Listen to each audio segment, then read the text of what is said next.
changing your life one story at a time. This is the Chicken Soup for the Soul podcast with Editor-in-Chief Amy Newmark. Hey, it's Amy Newmark with your daily dose of Chicken Soup for the Soul inspiration. It's Wow Wednesday, which means that today I get to share a couple of awe-inspiring stories with you. These stories just stick with me. I tell them over and over, and I do it because everyone else finds them fascinating too. I think it's because they're real stories from real people, and that's what makes them so mind-boggling. They definitely prove that old adage, truth is stranger than fiction. I'm going to tell you a couple of stories today from a very cool book, Chicken Soup for the Soul, Miraculous Messages from Heaven. The first story comes from the son of one of our executives, so I know the family, and I know the story is true, even though it is mind-boggling. It's called Conversations with Dad, and it was written by Jackson Jarvis. It happened when Jackson was only 2.5 years old. His father had just died in a car accident, and Jackson didn't really understand the concept of death. He just thought that his dad was away for a little while.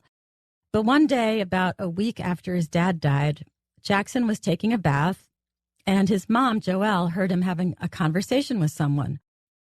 Jackson said that he had been talking to his dad and that his dad had told him that his dad's friend Kirk, who had been his dad's boss as well, was going to come and take Jackson horseback riding.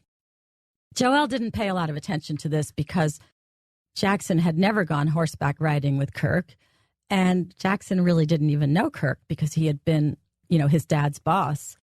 But a few weeks later, after all the post-funeral hubbub had died down and the household was quiet again, there was a knock on the front door. Joelle opened it to find her husband's friend Kirk standing there, holding the reins of a tall, dark brown horse. Jackson came running out to see the horse, and Kirk shook his hand and offered him a horseback ride. And then Kirk told Joelle what had happened. He said, "Joelle, it was the weirdest thing. I was outside, standing in my front yard, and I swear I heard Eric's voice asking me to stop by and take Jackson horseback riding." Jackson's a high school junior now. He says from that day on, he has always felt like his dad is watching out for him. That bond between fathers and children really is hard to break.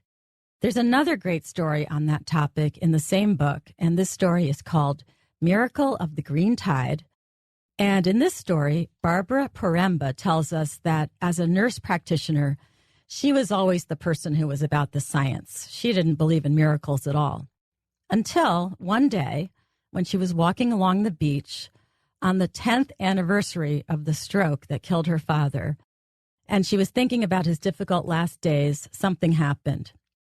Barbara was still second-guessing her own decisions about her father's health care. Had she kept him alive too long? Had he suffered because she was holding on to him? She was really second-guessing all the decisions that she had made and feeling very guilty. Now, that summer, she had been walking on that beach a lot, and she had found a lot of treasures, sand dollars and different things, but no actual money. So she said to her dad, because she was worried about him and she wanted a sign from him that he was okay, she said, "Dad, send me some real money, not these sand dollars." And then she looked down a second later, and there it was in the sand, a dollar bill. So she said, "Okay, Dad, couldn't you do better, more like $100? And she looked down again, and there it was, another bill. But this time, it was actually a $100 bill. The next day, she went walking on the beach again, and there was another $1 bill. Barbara says she still believes in science. She's still that nurse with all that medical training. But now she's a nurse who believes in miracles, too. I love these stories. They definitely make you stop and think.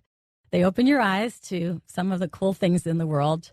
And we will stop and think again tomorrow on Thoughtful Thursday when we get back to some classic Chicken Soup for the Soul inspiration with a story about a woman who defied everyone's advice and did what she knew was the right thing and saved a lot of lives as a result. I'm Amy Newmark. Thank you for listening to the Chicken Soup for the Soul podcast today. Tell your friends.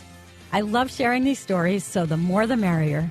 And if you'd like to read more awesome, thought-provoking stories from the book I mentioned today, Chicken Soup for the Soul, Miraculous Messages from Heaven, then please go to our website, chickensoup.com.